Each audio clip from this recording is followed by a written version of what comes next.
சட்டமன்றத்தில் வந்து முதலமைச்சர் தான் அப்படின்னார்ல, என் தலைவர் இப்படி தான் காமிச்சார்.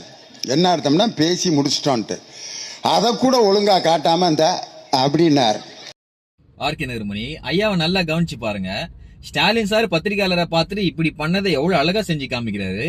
ஆனா என் தளபதி சட்டசபையில பேச்சுக்கே இடம் இல்ல அப்படின்னு செஞ்சு காமிச்சது எவ்வளவு அழகா இருக்கு. அதை வந்து இவர் வந்து வாய் கோணியா வச்சுக்கிட்டு கிண்டல் பண்றாராமா.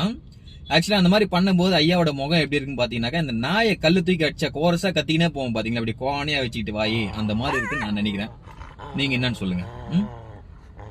ஸ்டாலின் சார் அவர்கள் பத்திரிகையாளரை பார்த்து தான் சொன்னாரு. ஆனா என் தளபதி சட்டசபையில 10 ரூபாய் கொள்ளடிச்ச பாலாஜி சார் அவர்களையும் பார்த்து, அந்த 10 ரூபாய்க்கு யாரு பங்கு போனாங்களோ அனைவரையும் பார்த்து பேச்சுக்கே இடம் இல்ல அப்படின்னு சொல்லிட்டு போயிருக்காரு.